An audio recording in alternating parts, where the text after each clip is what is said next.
రామయ్య ఇటు చూడవయ్య అనే టైటిల్. ఆ లోపల కూడా మ్యాటర్ అంతా చాలా స్పష్టంగా రాయటం జరిగింది. సాక్షి పత్రికలోనే మరింతలా రాముని గురించి, రాముని పట్టించుకునేవారు లేరు అని రాయటం కాస్త ఆశ్చర్యం అనిపించినప్పటికీ నేను నిజాలు తెలుసుకోవటం కోసం ఒక టీంని, అంటే శుభ్రం చేయట్లేదు, కనీసం శుభ్రానికి కూడా నోచుకోలేదు అని అంటే, నేను మా అక్కడ పార్టీ వ్యవహారాలు అన్నీ చూసే ఉమా గారికి నేను ఫోన్ చేసి అది క్లీన్ చేయించాలి, సాక్షి పత్రికలో ఇలా వచ్చింది, కనీసం మరి రామాలయాన్ని మనం ఎన్నో దేవాలయాలు నిర్మించాలి, హరిజన మన దళిత వాడల్లో దేవాలయాలు నిర్మించాలి, తిరుమల తిరుపతి దేవస్థానం ఆర్థిక సహాయం కూడా చేస్తుంది అని ఓ పక్క ప్రభుత్వం చెప్తూ ఉంటే, ఉన్న ఆలయాలు కనీసం క్లీన్ కూడా చేయకపోవటం అనేది చాలా దారుణం ఉమా, వెంటనే క్లీన్ చేయాలి అని చెప్పి నేను ఆయనకు చెప్పటం, ఆయన క్లీన్ చేసే ప్రయత్నాలు జరుగుతూ ఉంటేనే మరి ఆ పక్కన కాలనీలో ఉన్నవారు మేమంతా దళిత క్రైస్తవులం అని చెప్పి వచ్చి అడ్డగించి వారిని తరిమివేయటం జరిగింది. ఎప్పుడైతే కనీసం క్లీన్ చేయడానికి కూడా ఒప్పుకోలేదో, ఇది కొంచెం విపరీతమైన పరిణామంలాగా నాకు అనిపించి నేను 8వ తారీఖు స్పాట్లోకి వెళ్ళటం జరిగింది. అది క్లియర్గా నేనే ప్రత్యక్షంగా చూద్దాం అని వెళ్ళటం, అక్కడ సీతారామ హనుమాన్ సమేత సీతారామ లక్ష్మణ విగ్రహాలు, అలాగే ఒక నందీశ్వరుని రాజ విగ్రహం, ఇవన్నీ కూడా అక్కడ చూడటం జరిగింది. కొందరిని నేను వెళ్ళి ముందే వాకప్ చేస్తే ఎన్నో శ్రీరామనవములకి అక్కడ పానకం తీసుకున్నాం. ఎంతోమంది కొన్ని తరాల వాళ్ళు, అంటే ఇప్పుడు ఒక 70-75 సంవత్సరాలు ఉన్నవాళ్ళు వారి చిన్నతనంలో ఆ గుళ్ళోకి ఎన్నోసార్లు వారి తల్లిదండ్రులతో, అప్పట్లో బహుశా అందరూ హిందువులుగా ఉన్న రోజులు కావచ్చు, మరి కాలక్రమంగా మరి చాలామంది మొత్తం మార్చుకుని ఉండవచ్చు. ఏదేమైనా 1932 రీసెటిల్మెంట్ రిజిస్టర్ 1932 అనేది ఈ ల్యాండ్ డాక్యుమెంట్స్ అన్నిటికీ అత్యంత ప్రామాణిక పత్రం. సో అందులో చాలా స్పష్టంగా అక్కడ ఇదిగో గుడి అని చాలా స్పష్టంగా రాసి ఉంది. సరే, కొంతమంది అరనీలి కోట్లు, అంటే కోట్లు నెంబర్ కాదు, కోటు వేసుకునేవాళ్ళు అని, నీలి రంగు అరకోట వేసుకుని నోటుకు వచ్చినట్టు మాట్లాడుతున్నారు.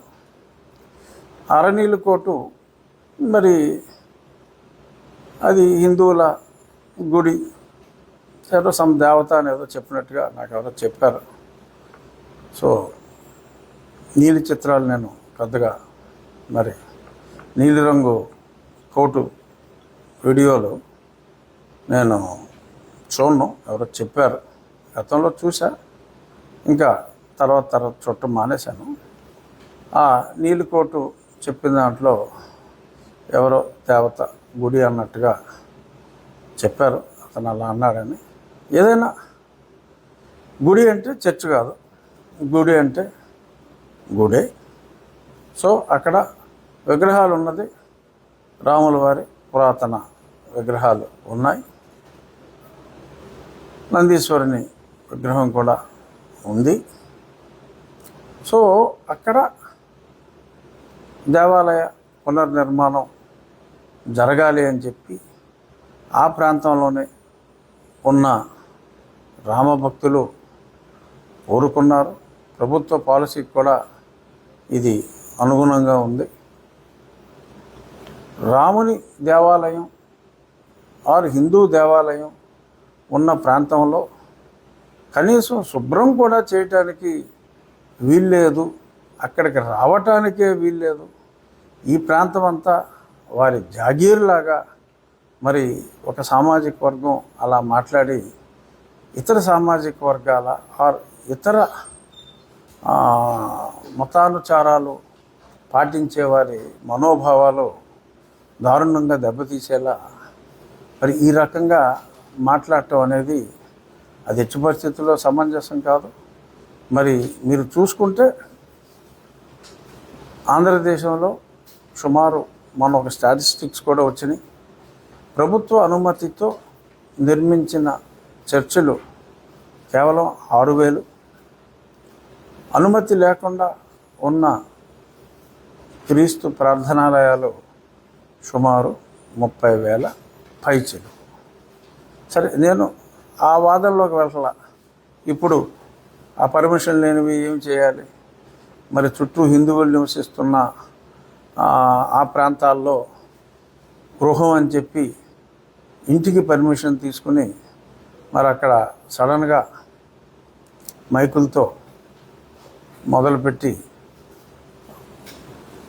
మరి మత వ్యాప్తి చేస్తున్న వారి గురించి నేను మాట్లాడదలుచుకోలేదు.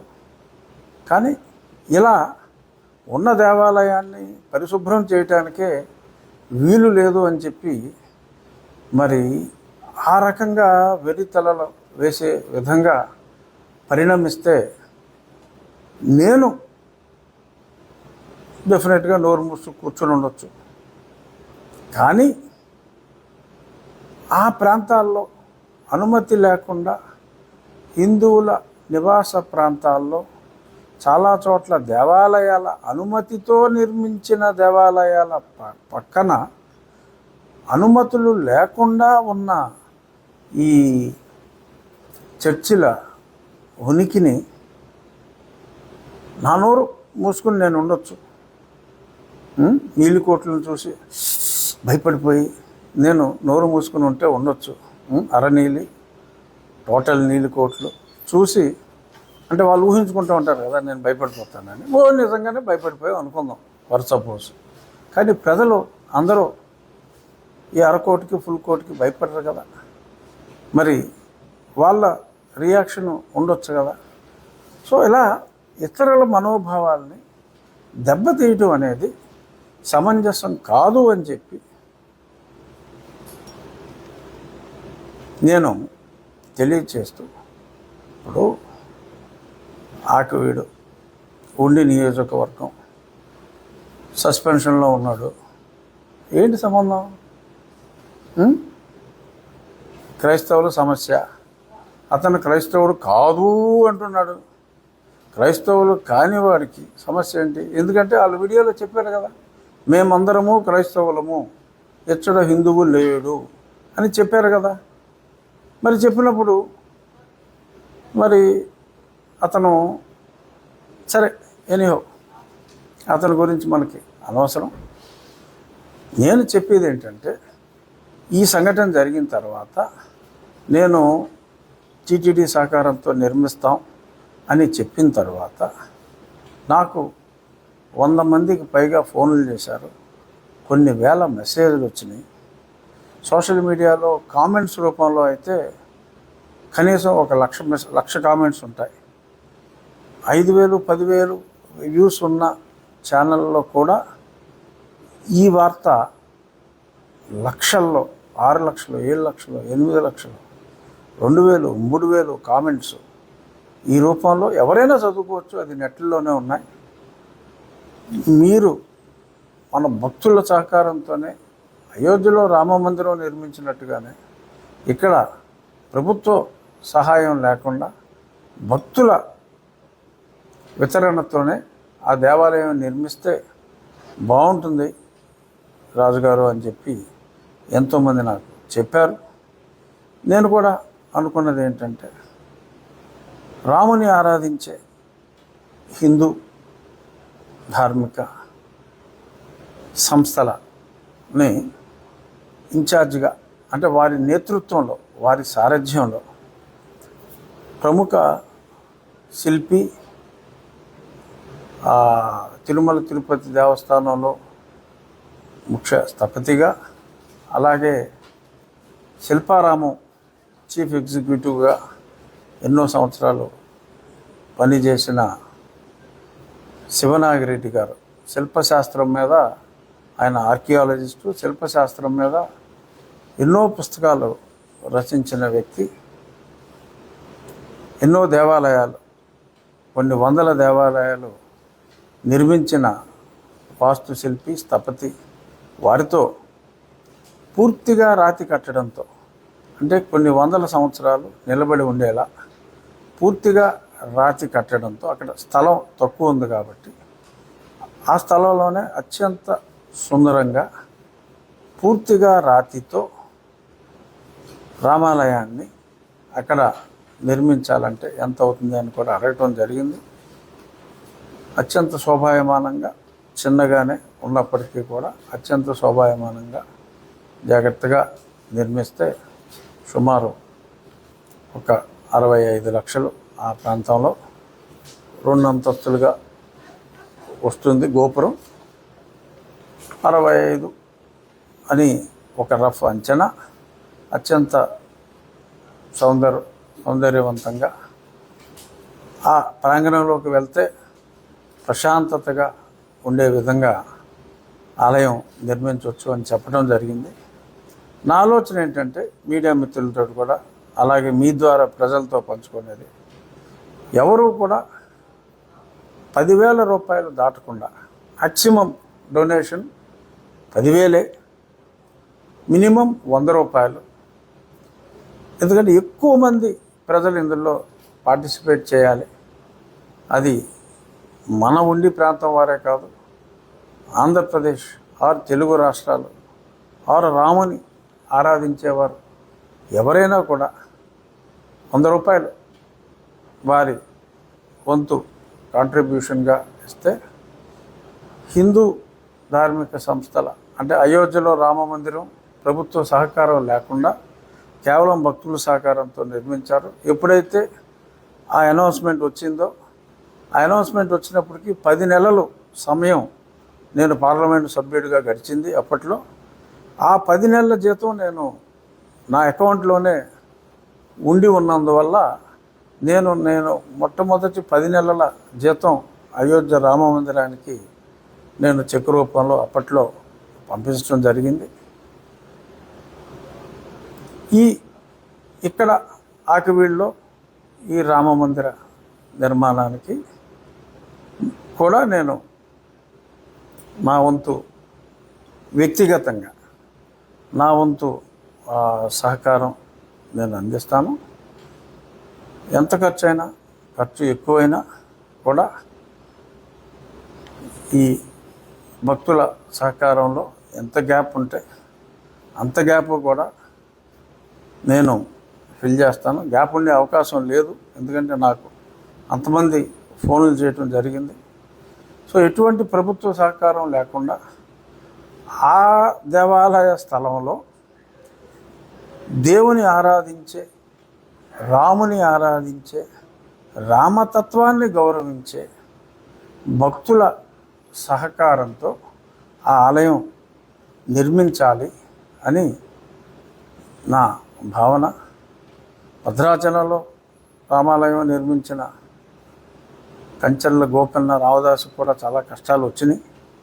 అలాగే రాజకీయంగా మరి కొన్ని ఇబ్బందులు వస్తే రావచ్చు. సంకల్పం మంచిది.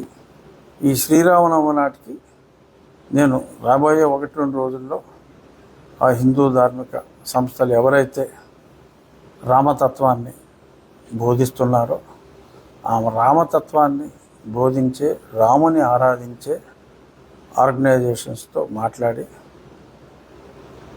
వారి బ్యాంక్ అకౌంట్ కూడా వారి నేతృత్వంలోనే ఉండేలాగా, అంతా పారదర్శకంగా వారి నాయకత్వంలో స్థపతి డిజైన్లన్నీ కూడా స్థపతి గారి నేతృత్వంలో డిజైన్లన్నీ ఫైనలైజ్ చేసి ఆ దేవాలయం సాధ్యమైనంత తొందరగా నిర్మించాలనేది, వచ్చే శ్రీరామనవమి నాటికి పూర్తి చేయాలి అనేది కోరిక.